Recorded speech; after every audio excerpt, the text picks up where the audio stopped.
एक होता है इंटेंशन, मतलब कि छत पर आप हो, इतने में आपको एक कोई कोबरा काटने वाला है और मैंने धक्का दिया तो पीछे हट जा, पर वो छत से गिर गया। तो मेरी इंटेंशन मारने की नहीं थी उसको, मतलब बचा रहा था उस इंसान को। एक है मोटिव, बड़ा क्लियर है मोटिव कि मुझे इसे मारना है, मुझे इसका बहुत पैसा देना है, ये इसने कुछ ऐसा किया है, मोटिव बड़ा क्लियर है, मुझे इसको मारना है। प्रिपरेशन, एक प्रिपरेशन होता है, मैं आप किसी को मारने जाऊं खाली हाथ थोड़ी जाऊंगा, उसका हथियार लेकर जाऊंगा, इसे बोलते हैं प्रिपरेशन।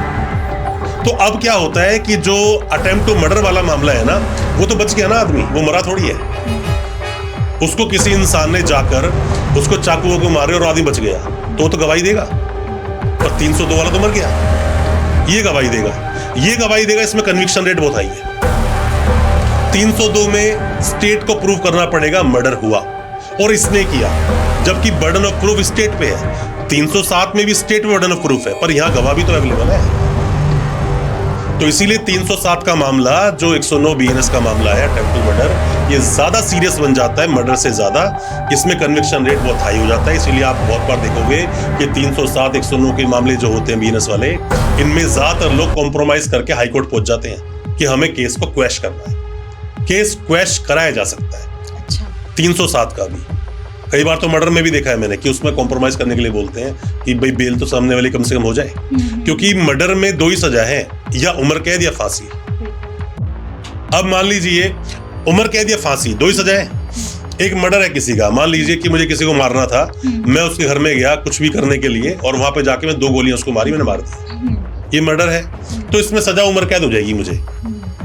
अब इसी के अंदर मैं अंदर घुसा लूटने के लिए, जैसे उसने पकड़ा, पहले मैंने उसकी वाइफ को मार दिया, फिर उसके एक बच्चे को मार दिया, फिर मैंने उसको मार दिया। तो जो ट्रायल शुरू होगा 302 में तो होगा मेरा। पर दोनों केसों में जमीन आसमान का अंतर है। एक आदमी को किसी को जान से मारना है, मुझे पहले तेजाब से नहला रहा हूं, फिर हाथ पांव काट रहा हूं, फिर गोलियां मार रहा हूं, तो इसमें उम्र कैद नहीं, फांसी होगी मुझे। तो होता क्या है कि सेक्शन नंबर तो एक, पर जैसे जैसे ऑफेंस हुआ वैसे वैसे उनकी जो पनिशमेंट है ग्रेटर होती चली जाती है। अच्छा, मैं यही पूछना चाह रही थी कि सेक्शन तो जैसे एक है तो क्या पनिशमेंट भी सेम मिलती है? नहीं, पनिशमेंट इसीलिए लिखा हुआ है ना उसमें। अब आप 307 में देखते हो, 109 बीएनएस में देखते हो, 10 साल तक की सजा या उम्र कैद, ये सजा लिखी हुई है। 10 साल तक की सजा और उम्र कैद में तो जमीन आसमान का अंतर है। बिल्कुल। एक लड़के की उम्र 25 साल है, 10 साल की सजा मिली, 35 साल का होगा वो, उम्र कैद दे दी तो उसकी जितनी भी रिमेंड लाइफ है ना वो जेल में ही कटेगी।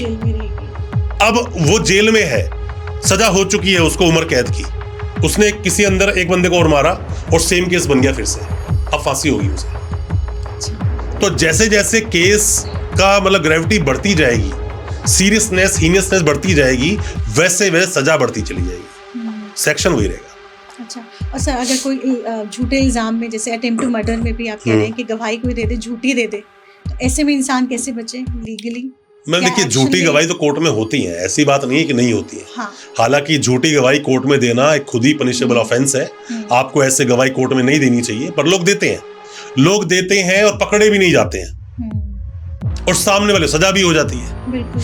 तो मेरा तो मानना यही है कि अगर इंसान को समझ के चले आगे तो मेरा मानना है कि इंसानियत का भला हो सकता है। बट लोग ऐसा देखते नहीं, वो सिर्फ अपने इंटरेस्ट को परमानेंट रखते हैं कि मेरा यही मतलब है, इस मतलब से मेरा कुछ सिद्ध हो रहा है तो बस मैं यही करूंगा। हाँ, की तरफ से कल का मरता आज मरता, उसे कोई मतलब नहीं है। लोग हैं ये यहाँ पर तो सब चीजें, मतलब लोग सोचते हैं बस हमारा पहले बेनिफिट हो जाए, उसके बाद सब देखेंगे। तो सर क्या इन केसेस में बेल भी हो जाती है अटेम्प्ट टू मर्डर में? मैम बेल तो हो जाती है, बेल तो मर्डर वाले को भी हो जाती है। अच्छा, हो जाती है, किस बेसिस पे सर? देखिए बहुत सारे बेसिस हैं। ये सवाल आपने बहुत अच्छा पूछा। हाँ। कि जब केस इतना सीरियस है हाँ। तो बेल क्यों? बिल्कुल। देखिए मर्डर केस की मैं बात करता हूँ। मर्डर केस में कोई इंसान 5 साल से जेल में है और अभी तक उसके चार्जेस तक फ्रेम नहीं हुए।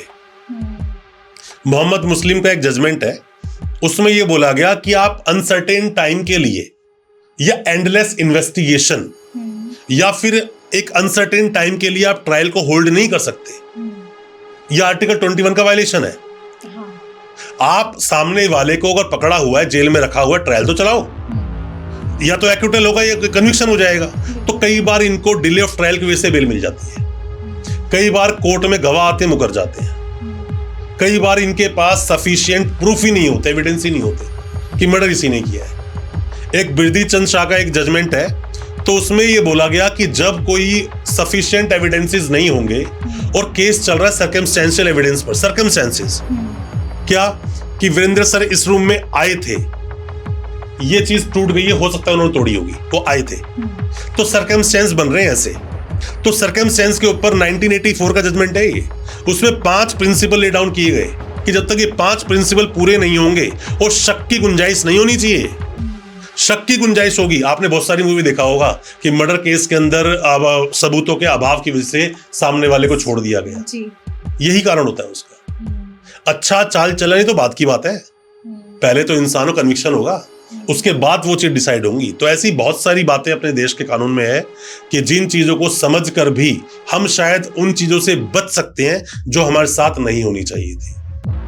कितने ही लोग मैडम बेचारे बोल नहीं पाते हैं, फैमिली में बोलने वाला कोई है नहीं ढंग से, वकील नहीं कर पाते हैं, और उन केस में जिसमें कि वो जेल भी नहीं जाना चाहिए था, वो आदमी साल 1.5 साल तक जेल काटता है। बहुत से लोग हैं ऐसे, बेगुनाह होते हैं, फिर उनको सफर भी करना पड़ता है दुनियादारी। बिल्कुल करना पड़ता है। मैं तो हमेशा देखिए बात बोलता हूँ कि अपने देश बोला जरूर गया और बोलते भी है, और मैं भी ये बात बोलता हूँ कि किसी भी अर्थव्यवस्था में या अपने देश में 3 चीजें मुफ्त होनी चाहिए। मुफ्त नहीं, सिर्फ मुफ्त नहीं, क्वालिटी मुफ्त। क्वालिटी की चीज अगर मुफ्त नहीं मिल रही है, आज मान लीजिए कोई बंदा भंडारा लगा देता है, भंडारा लगा रहा है और वो दाल बना रहा है वहीं कीचड़ के पानी निकाल कर, खाएगा कोई? कोई नहीं खाएगा ना। तो क्वालिटी में आप अगर कोई चीज दे रहे हो तो अच्छा हो, जैसे कि शिक्षा, न्याय और स्वास्थ्य। शिक्षा, न्याय, स्वास्थ्य, ये 3 चीजें फ्री हो और आला दर्जे की हो, भीख में मत दो, आला दर्जे की होनी चाहिए। अपने देश में फ्री एजुकेशन तो है, पर क्या लोग सरकारी स्कूल पढ़ाना चाहते हैं बच्चों को? क्वालिटी नहीं है। यहाँ पर फ्री स्वास्थ्य मतलब चिकित्सा तो है, पर क्या आप गवर्नमेंट हॉस्पिटल्स में ट्रीटमेंट कराना चाहते हो? नहीं। यहाँ पर फ्री लीगल एड तो है, पर क्या सरकारी वकीलों से बहुत सारे लोग केस लड़वाना चाहते हैं? नहीं। क्यों? वो इसलिए क्योंकि उस लेवल की उनको वो सर्विसेज नहीं मिलती। हम ही हैं, मतलब हम इंसान ही हैं जो अच्छे को बुरा, बुरे को और बुरा कर देते हैं। एक ना बहुत बढ़िया एक मुझे लाइन यहाँ पे याद आ रही है, वो बोलते हैं कि मलमल धोए शरीर को, धोए ना मन का मैल, और नहाए गंगा गोमती और रहे बैल की बैल। बहुत से लोग हैं, पढ़े लिखे हैं, समझदार हैं, पर वो कूड़ बुद्धि हैं। वो आज भी उस एरा में जी रहे हैं जहां से निकलकर हम आए हैं, बहुत आगे बढ़ चुके हैं। आज भी उनके जो डिस्टिंक्शन जो हम बोलते हैं ना कि आप किसी भी इंसान को अलग एक दूसरे से अलग कर रहे हो, वो आज भी जानना नहीं चाहते। वो इस बात को एक्सेप्ट ही नहीं कर सकते कि दुनिया हमसे आगे निकल चुकी है। वो उसी में है। पुलिस स्टेशन आप जाओ, बहुत सारे लोग मिल जाएंगे आपको ऐसे ही, उन्हें कुछ नहीं पता, कानून के बारे में कख नहीं पता उन्हें, पर वो आपको पकड़ के बैठा देंगे, भाई तू यहाँ बैठ जा, कुछ कहा तो और सुना देंगे कि तू बड़ा वकील बन, हमको सिखा रिया है। वो वाले डायलॉग मारता ना 3 इडियट में कि हमको सिखा रिया है। तो कानून भाई तुझे तो सिखाएंगे, तूने पकड़ा मुझे, तू मुझसे पूछा तो उसको बताऊंगा और किसको बताऊंगा? आप सुनो, अब एक बात बताइए मुझे, कोई अपराध हुआ कहीं पर भी, मान लीजिए लूट हो गई, लूट होने के बाद में अब जिसका सामान सबको लूटा गया सामान, उसका लोगों को तो पकड़ लिया, लोगों पकड़ के कोर्ट में पेश भी कर दिया, जेल भी भेज दिया। अब मान लीजिए मैं हूं, मुझे कुछ लोगों से रंजिश है, उसी लोकेशन पे वो भी थे, उसी लोकेशन में भी था।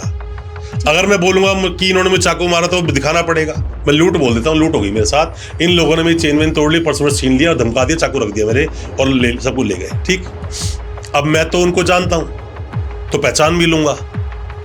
एक ना कोर्ट के उसमें जेल में TIP होती है, टेस्ट आइडेंटिफिकेशन परेड, तो इसमें पहचानता है वो सामने वाला जाकर कि इसने लूटा था। इसीलिए लोगों को जब कोर्ट में पेश करते हैं ना बहुत सारे अपराधियों को, तो मुंह पर काला कपड़ा डालते हैं कि कहीं इसका फेस लोगों के लिए कॉमन ना हो जाए, कि जाके पहचान ले कि ये था वो आदमी, कंफ्यूज ना हो जाए। नहीं, कंफ्यूज रखना है उसे। हाँ। जो कंप्लेनेंट है उसे कंफ्यूज ही रखना है। हाँ। कि तू पहले प्रूव कर कि यही वो आदमी था।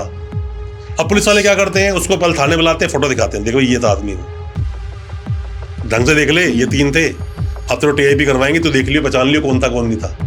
अरे रात में उनको पकड़ा, 12:30 का टाइम था, अंधेरा था, स्ट्रीट लाइट तक नहीं थी, तूने शकल कैसे देख ली बंदों की? तो ये बोल सकता है 3 बंदे आए तो कि मुझे, अगर कोई रैंडम कोई आदमी रात को आपको अंधेरे में मिल जाए, और कोई सामान लूट के ले जाए, आप तो चेहरे की उसके स्ट्रक्चर बता ही नहीं पाओगे, नहीं सर। बट पुलिस को पता चल जाता है और पुलिस बोलती यही बंदे थे। अब हम कैसे मान ली यही था? अगर मैं एडवोकेट की आई से देखूं तो मैं कहूं बिल्कुल भी नहीं था ये आदमी। कुछ चीजें प्रूव करती हैं चीजों को। अंधेरा था, देखा कैसे? आप चश्मा लगाते हुए नहीं लगाते, ये देखना पड़ेगा। आप फिजिकली कितना फिट हो वो देखना पड़ेगा। आपकी उनसे कोई रंजिश तो नहीं, वो देखना पड़ेगा। क्या आप इन्हें पहले से जानते हो, ये देखना पड़ेगा। बहुत सी चीज देखनी पड़ेगी, तो जाके प्रूव होगा कि इन लोगों ने ही वो लूट की है। ऐसे ही लूट नहीं हो जाती।